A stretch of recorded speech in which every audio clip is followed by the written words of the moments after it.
Hi everyone, I'm Jennifer Casey, and I'm your instructor for English 110, which is English Composition 1, and I am here to welcome you to the class, to let you know that I'm happy to have you all here and I'm really excited about our 5 weeks together.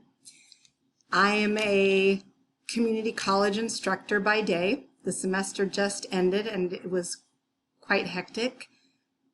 I turned in my grades yesterday, so I'm finally breathing a little bit, so that's why I'm a little late in making this video. But I wanted to go over the class with you so that you understand some of the structure, where things are, and some of the important features of our class. Okay, to begin with, you have all the tabs here, right? And of course, when you need to reach me, this is where you're going to come to the message section. You can come here for discussions, but I always recommend you go through the modules for everything because it is all built to take you through step by step. All right, every module is the same. This is course questions, so if you have questions that everyone could benefit from, come here to the course questions. But let's start with the modules. I would go here, I'm sorry, I'm digressing, but I would go here because there's some information, and here's where, you know what, I meant to take this out of this and just put it freestanding so that everyone would see and go and introduce themselves and share a picture. I did, and I love to see you guys and learn about you. This is the course guide, and you can also find out how to cite the textbook here if you need to. It gives you the citation here, the syllabus and rubrics. Okay, but every module is exactly the same. So I'm going to drop it down. I didn't mean to do that. Let me drop it down again. All right, it starts with the week overview. So if you click on here, you'll see it's the readings and the assignments are on this page.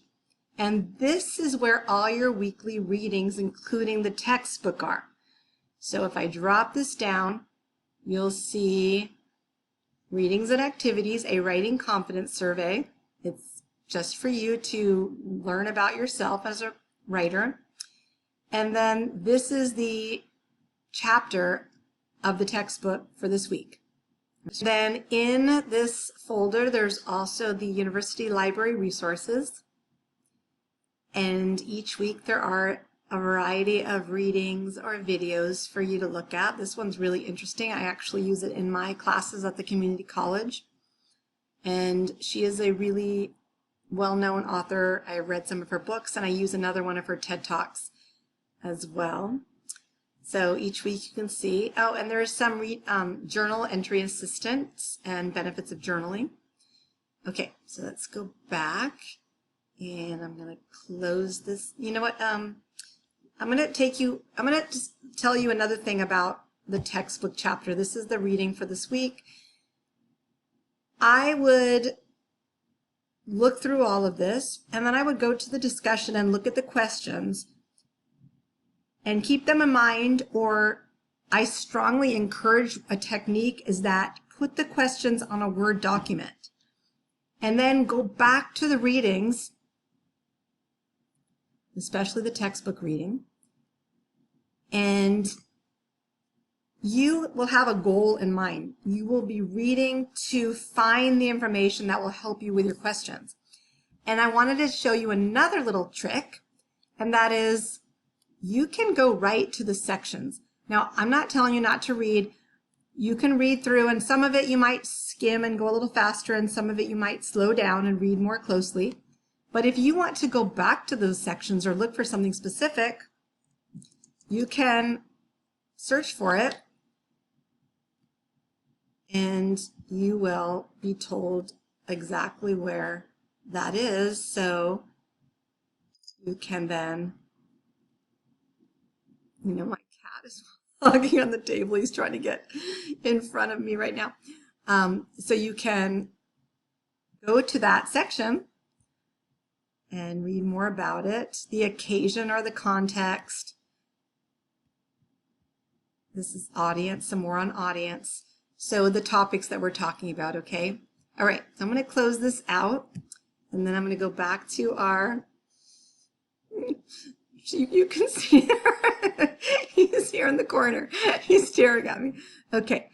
So, okay. I'm going to pause this for a minute. So I'm going to see if we can do this.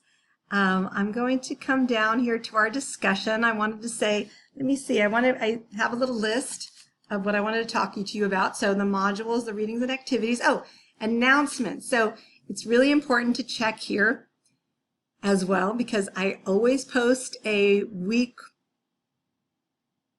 welcome to the week. So I posted a welcome to the class, and now I'm posting this.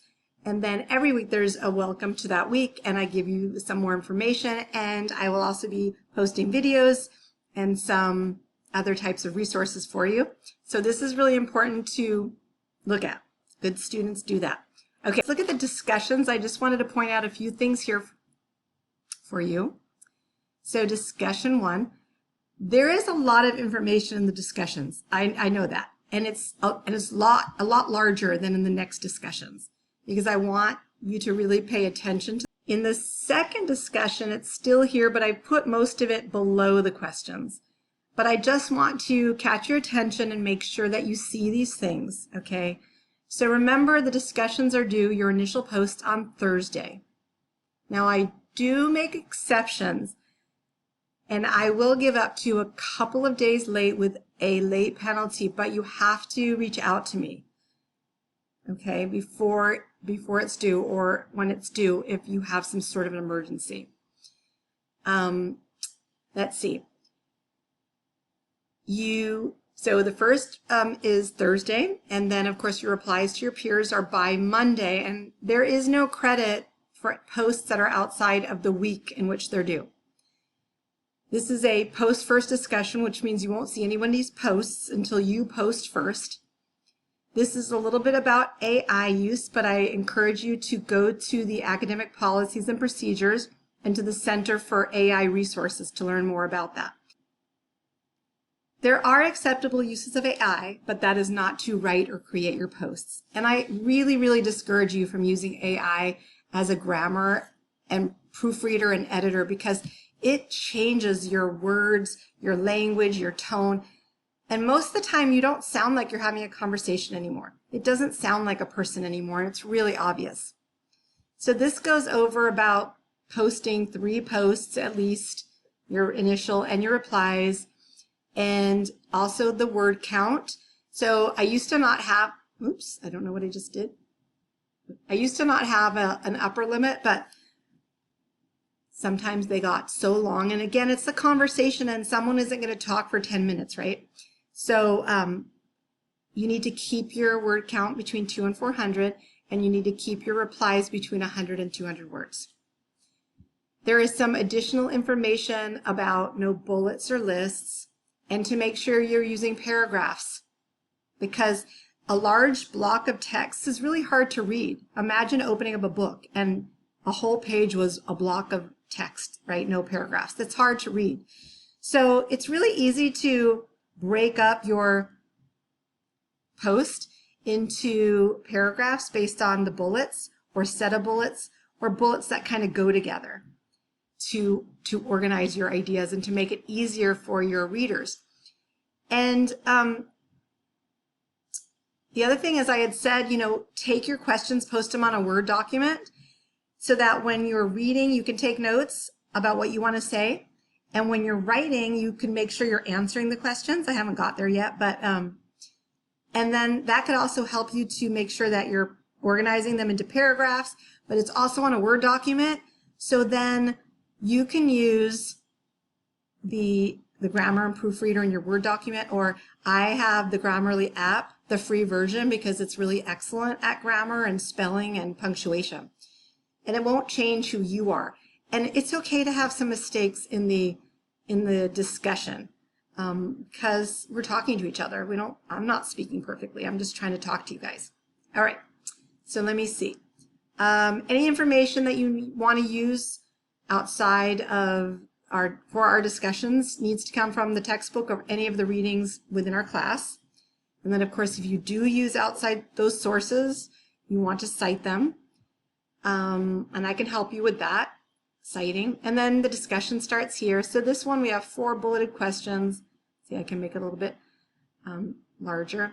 And so this requires you to read the textbook. And again, you could just go to the search tool, put this on a Word document. You can even highlight and take notes on your textbook to go back to them. But, you know, put your notes, write some things down on your Word document. But you're just putting it into your own words, what you learned, to show what you've learned. And then you're giving an example of some conversation you've had, because we're starting with the basics, the rhetorical situation it's called, which is audience and purpose and topic and context. And it's all about understanding who we're writing to, right? And how we would change our writing based on who we're writing to and based on the topic and our purpose. But we do this all the time naturally in conversations. So this creates a bridge for you to understand that, to understand how you change, how you speak, depending on who you're speaking to and why. And then this is more about the rhetorical situation, the timing of it, the setting. You know, if I'm speaking to you here as an instructor or in a class as an instructor, I'm going to speak very differently than if I met you outside of class or we became friends outside of class, which happens a lot because I'm a college instructor. It would be very different. And the timing as well is different. It changes the way we speak, but it also changes the way we write. And so now you're going to take what you've learned and put this into thinking about how that's important in writing. And then this is about guidelines for a substantive reply to your peers. And read through this. And I also have a video I'm going to be posting that I made. It's really cute. It's little, you take what you write and it makes it into like this little cartoon explanation video. But what's important about this discussion is that we're talking to each other. And so talk to them. Just write the way you would talk and use I language and me and share your own experiences that you have when you're reading someone else's post and you're like, oh my God, that reminds me of this, or, you know, I agree with this. So it's okay to tell your classmate, you know, I love this, or I really agree with this, and name what you're responding to, but then why you do, right? And what it means to you and how you think about it and your own experience and examples or what you hadn't thought about before. So you want to make it real and you want to make it engaging, because then they might reply back. And you can reply to me and get credit too. I love it. And I reply to you and I post. So let's all have a nice discussion and learn from each other. All right. I think that is it for me. But whenever you have a question, send me a message in the message. I'm going to go, you know what? I have 2 classes. Oh, they're both here. Okay. I have 2 classes. So that's why there's different numbers, but I'm making this for both of my classes, same English 110 class. Send me a message if you have a question. I get back to you usually within 24 hours, except for weekends. It might be longer, so make sure you give me time to answer. And yeah, I'm glad you're here. I'm also happy to meet on we have a virtual meetings place, so it's called Collaborate. So if you ever want to meet with me, I can do that too. We can work at a time. So, all right, you guys, I'm excited. I hope you had a good day today and continue having a good week. Bye.